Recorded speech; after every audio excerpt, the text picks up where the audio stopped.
Os rivais dentro do mercado, rival, concorrente, ambiente externo, aumento do concorrente, economia em crise, então, condições macroeconômicas, então, uma ameaça macroambiental, a economia está em crise, os sindicatos se fortalecendo, por exemplo, isso pode ser uma ameaça também à nossa organização, então são elementos externos.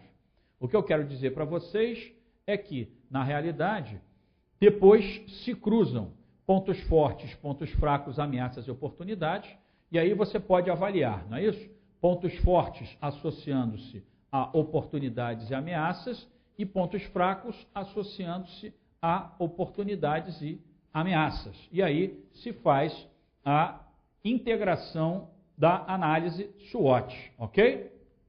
Muito bem. E aí você tem a ideia de fatores internos e fatores externos, os fatores internos como pontos fortes e pontos fracos, e os fatores externos como ameaças e oportunidades. Usar os pontos fortes, eliminar os pontos fracos, promover, aproveitar as oportunidades e evitar as ameaças, ok? E aí, nós entramos na avaliação deste quadro. Este quadro é um quadro interessante. Observa-se que você tem a análise interna e a análise externa. Já discutimos isso. Análise interna, pontos fortes e pontos fracos. Análise externa, ameaças e oportunidades. Observa-se. O quadrante número 1. Quadrante número 1 eu chamo a integração entre oportunidade com ponto forte. É um quadrante extremamente positivo, não é isso, pessoal?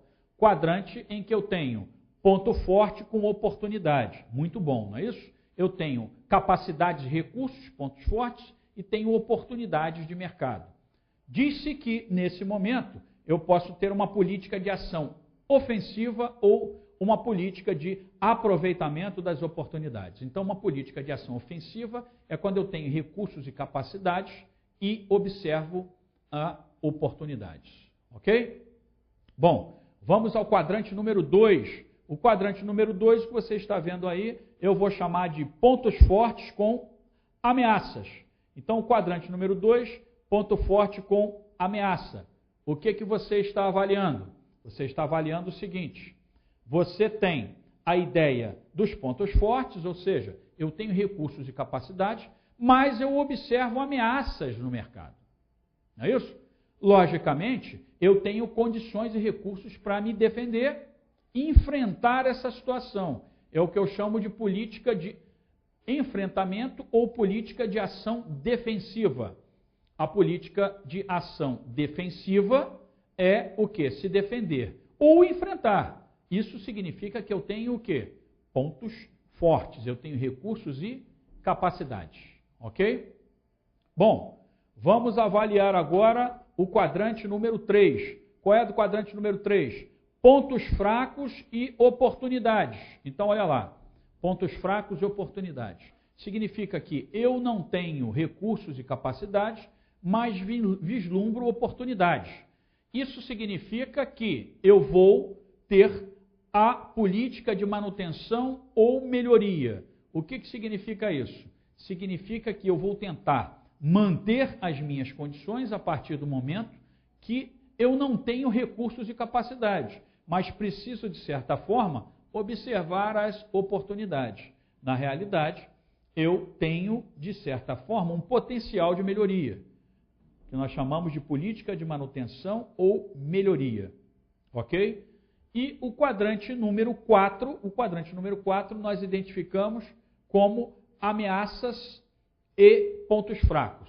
Aí eu tenho o inferno, né, pessoal? Aí eu tenho grandes ameaças, ou seja, eu tenho ameaças externas e, na realidade, não disponho de recursos e capacidades. Logicamente, esse quadrante é um quadrante extremamente negativo para a organização a partir do momento que eu não tenho recursos e vislumbro ameaças. É o que nós chamamos de política de saída ou desativação. Então, observa-se, né, que nós criamos áreas específicas nesses quadrantes, ok? O quadrante número 1, que é a correlação de oportunidades com pontos fortes, é área de domínio da empresa, não é isso? significa que eu posso ter uma política de ação ofensiva e de aproveitamento. O quadrante número 2, que eu chamo de quadrante ponto forte e ameaça, é o que a gente chama de área de risco enfrentável. Por que risco enfrentável? Porque, na realidade, eu posso enfrentar porque eu tenho recursos e capacidade. Ok? O quadrante número 3 é o quadrante da associação de ponto fraco com oportunidade. Qual é do quadrante número 3? Área de aproveitamento potencial. Por que aproveitamento potencial? Porque, na realidade, eu posso aproveitar o potencial externo, mesmo tendo recursos escassos. A ideia é que eu posso aproveitar esse potencial, não é isso? Eu, de certa forma, posso ter esse aproveitamento, eu posso olhar para esse potencial e tentar desenvolver alguma coisa. E o quadrante número 4 seria a política de saída ou desativação, que é a área de risco acentuado. A área de risco é, notadamente, a identificação de pontos fracos com ameaças. Ok? Então, senhores,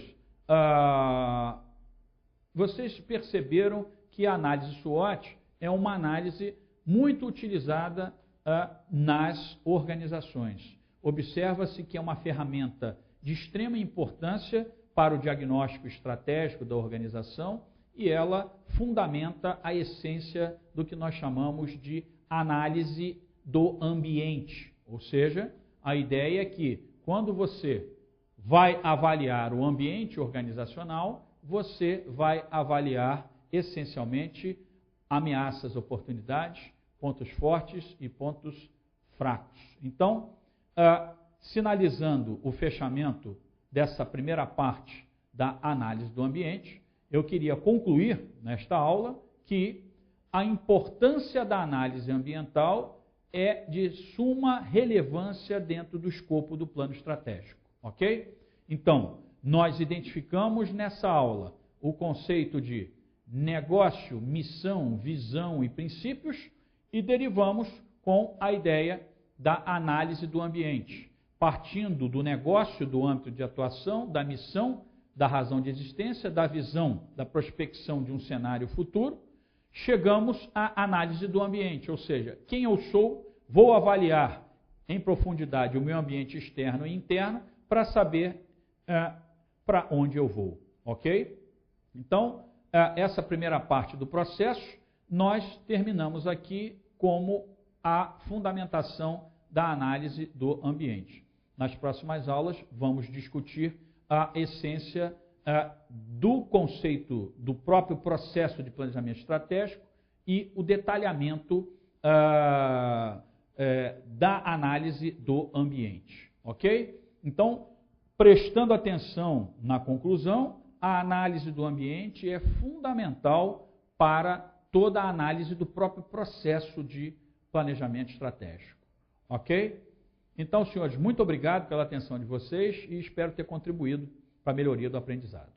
Continuamos nas próximas aulas. Obrigado.